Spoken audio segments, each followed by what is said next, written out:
In a deep cave, where the sunlight barely penetrated, Gaia, Mother Earth, watched with fiery eyes as the Olympian gods celebrated their victory over the Titans. That scene of triumph, filled with laughter and feasting, ignited her rage like a volcano about to erupt. The echoes of the gods resonated in her mind, a melody of disdain that reminded her of her children's downfall. How can they rejoice while the blood of the Titans still stains the earth? Gaia murmured, her voice low and heavy with pain. Determined to avenge her children's defeat, she began to devise a plan. If they think they can triumph over me, they are gravely mistaken, she thought as she moved through the shadows of the cave. With a powerful gesture, she began an ancient ritual, invoking primordial forces that had long been dormant. You shall be the storm they fear, Typhon, Gaia proclaimed as a mystical energy gathered around her, forming a cloud of darkness. The earth trembled, and amid lightning and thunder, the colossal figure of Typhon emerged. The monster had serpents instead of hair, and his eyes shone with primordial fury.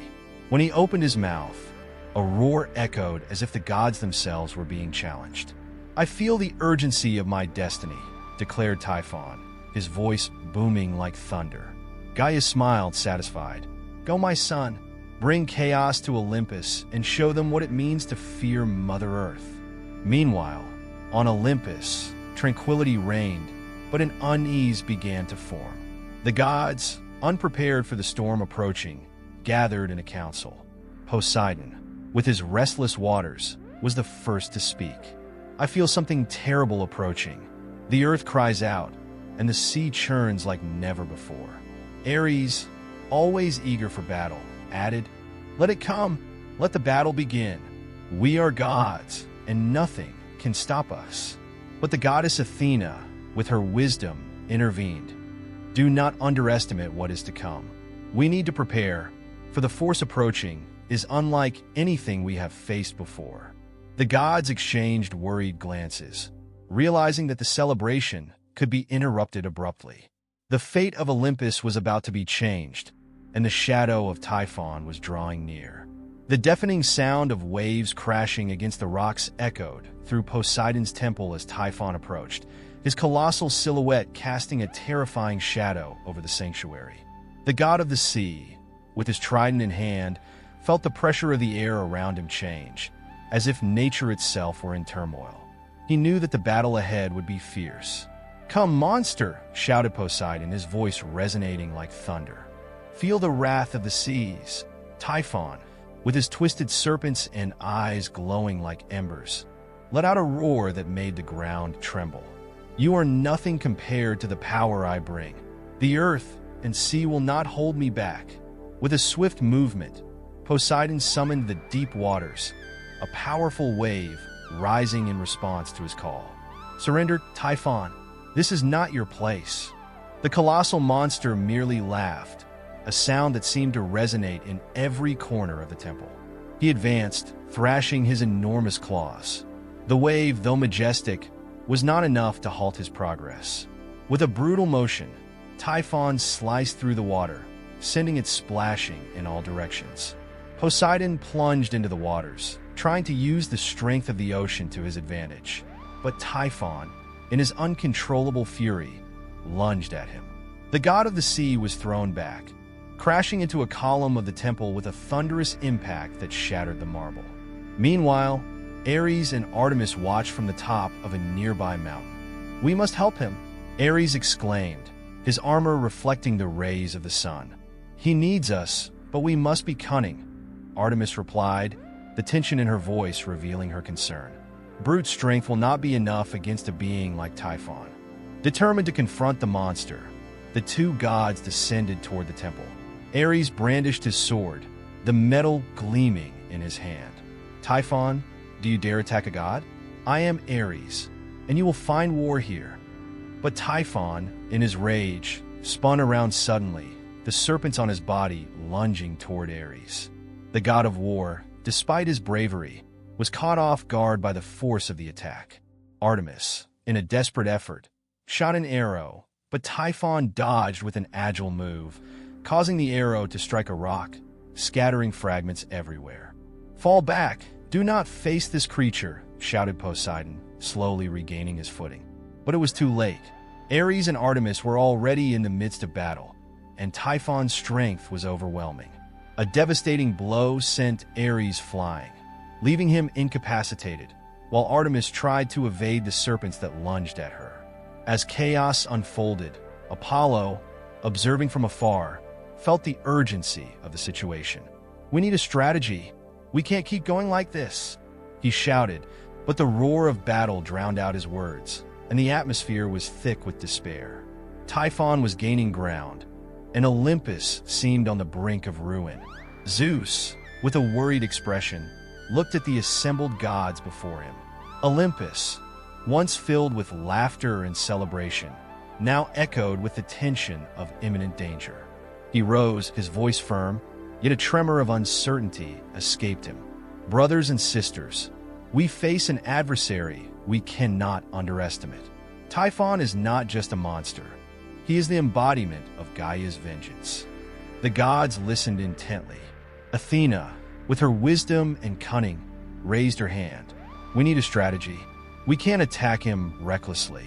He is strong, but we can use intelligence to our advantage." "Intelligence isn't enough when facing brute force," intervened Ares, his gaze burning with the desire for battle. "We need to attack him together. A coordinated strike may be the key." Zeus nodded, but his mind was elsewhere.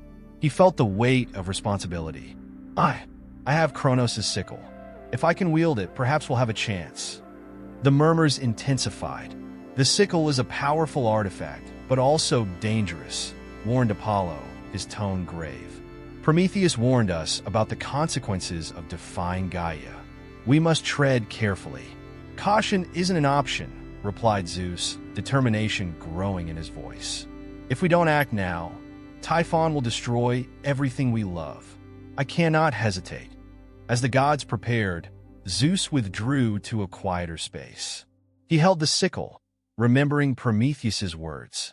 "What would you do, Prometheus? What would you do if you were in my place?" Doubt consumed him, but the vision of Olympus in flames drove him forward. On the horizon, the storm was gathering, signaling Typhon's advance.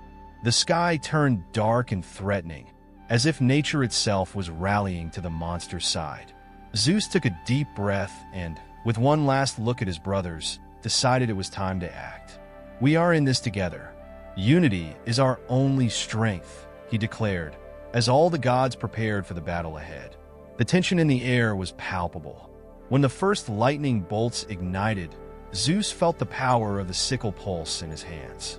The hour of truth was approaching, and he knew that every strike could be fatal, both for him and for Typhon. "For Olympus!" he shouted, instigating a wave of courage among the gods who stood with him. And so, under the fury of the storm and the roar of the monster, the epic battle was about to begin. The clash between Zeus and Typhon intensified, with the sky becoming a battlefield of lightning and dark clouds. The monster's roar echoed throughout the earth as storms formed around him. Wounded and panting, Zeus fought to keep hope alive. The memory of Kronos' sickle shone in his mind, a symbol of power that could change the tide of the fight. "If I don't act now, everything will be lost," he murmured to himself as Typhon's serpents writhed toward him. With a determined movement, Zeus summoned the sickle, feeling the ancient energy pulse in his hands. "I will not be defeated by a creation of Gaia," he shouted, as he delivered a powerful blow toward the monster. The blade sliced through the air, striking Typhon with force, causing him to stagger momentarily. "Is that all you have, Zeus?" mocked Typhon, quickly recovering. With each passing second, the monster seemed to transform, his scales acquiring a menacing shine, and his form growing even more colossal. "I sense you are losing your spirit, god of gods," he taunted as storms around him grew more violent. "What do you know about winning? You are merely a reflection of your mother's, a monster without purpose," Zeus retorted, striving to remain resolute amid the chaos. He knew he needed a decisive blow, something that could turn the tide in his favor. Having the idea to channel the energy of fallen gods, Zeus looked around, feeling the presence of those who had bravely fought but now lay incapacitated. "Together, we can win," he shouted, his voice echoing among the mountains. "If you are alive, rise and help me," he implored, feeling the strength of his brothers and sisters stirring in their souls. At first, nothing happened. Desolation seemed to hang over the battlefield. But then, as if a spark of hope had been ignited, the gods began to move. Zeus called Ares, struggling to rise. "We are with you." He was joined by Artemis, who was also getting up, her wounds still pulsing. "Let's put an end to this once and for all," said Apollo, a glint of determination in his eyes. The collective energy began to flow, enveloping Zeus in a golden light. He felt the power of his allies uniting with him, and Cronus' scythe began to shine brightly. "Now, Typhon, you will know the true strength of the gods," he shouted, ready for an attack that could change the course of the battle. The battlefield in Olympus was thick with tension, the air charged with the smell of electricity and smoke. With the gods united, Zeus raised Cronus' scythe, his undeniable presence sending waves of strength through the sky. "Now, gods, it's time to show the power of unity," he exclaimed, his voice resonating like thunder. The gods gathered around him, nodded in agreement, their eyes fixed on Typhon, who, despite his colossal figure, seemed to begin to waver under the weight of the pressure. With a deafening roar, Zeus struck a powerful blow that cut through the wind and hit Typhon. The titanic monster, who until then seemed invulnerable, hesitated. Gaia, watching from a distance, felt her heart tighten. "No, Typhon. Get up," she cried, her voice filled with despair. "You are the hope of the Titans. You cannot fall now." But Typhon, covered in wounds and with the serpents that adorned him starting to writhe in agony, struggled to remain standing. "You don't understand, mother," Typhon replied, his voice echoing like distant thunder. "I'm not just a weapon of revenge. I am the future. I will be the ruler of the earth, not Zeus." Typhon's words revealed the depth of his ambition, a truth that Gaia had feared. The monster was not just an agent of destruction. He was a rival. Zeus, sensing Typhon's weakness, gathered his strength. "Gods, unite. Channel your powers for a final attack." The deities, energized by their leader's determination, raised their hands. Rays of light and energy began to intertwine, forming a storm of power directed at the monster. "For all of us, for our home," shouted Ares as Artemis and Apollo joined the powerful chorus. With a scream that echoed through eternity, the storm of energy struck Typhon. The impact was colossal, causing the earth to tremble and the sky to darken. Typhon, now in his last gasps, fell to his knees. "I cannot be defeated," he shouted, but the combined strength of the gods was irresistible. They surrounded him, and with one last effort, Zeus struck the ground, opening a chasm that swallowed Typhon. "Let him be trapped beneath Mount Etna, so that he never threatens Olympus again," Zeus declared, his voice firm. Gaia, from the top of the mountain, felt a wave of rage and despair. "I swear, this is not over. My revenge will be relentless," she shouted, before disappearing into the shadows of her refuge. The gods, relieved, began to gather, celebrating their victory, although the weight of Gaia's words still lingered in the air. Zeus looked to the horizon, aware that peace could be temporary, but determined to protect his domains at any cost. As the gods gathered to celebrate their victory over Typhon, a deep silence hung in the air, broken only by the distant sound of thunder. Gaia, in her dark cave, felt fury pulsing through her veins. With a decisive gesture, she called upon the forces of nature, summoning furious winds, trembling earth, and turbulent seas to free her son. The trees bent under the force of her call, and rocks detached from the mountains as if obeying an ancestral command. However, amid the panic and desolation, Prometheus, the titan of fire and foresight, emerged before Zeus and the other gods, wisdom etched on his features. "We need to act quickly," he said, his voice steady. Gaia will not rest until she sees Typhon free. There is a way to neutralize his power, but it will require the union of gods and titans. You speak of uniting our enemies?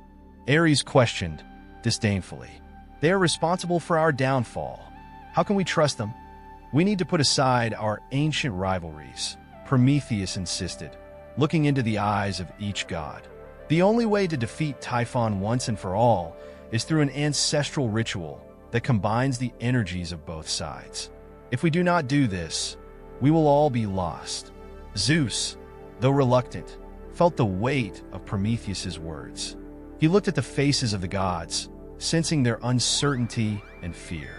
If we want to save Olympus and the earth, we must unite. Let's summon the Titans and seek this alliance. As the storm intensified, Gaia was about to unleash Typhon.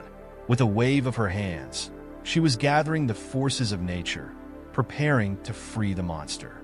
But at the same time, Zeus and the gods, accompanied by the Titans, formed a line of defense. Now, everyone together. Zeus roared, his voice resonating like thunder. With the energies of both sides combined, they began to create a magical barrier, a pulsating field of light and power. The sky lit up with an intense brightness as the barrier formed. Gaia, realizing the improbable union, screamed in rage, but it was too late. The magic solidified, trapping not only Typhon, but also Gaia herself, who writhed in silent despair. The battle had changed. The union of different forces was showing the true essence of power. Zeus, relieved and contemplative, looked at his companions, realizing that true strength lay in collaboration and forgiveness. Peace was being restored in Olympus, but he knew that new adventures and challenges awaited. He smiled, feeling that, united, the gods and the Titans could face any storm the future held.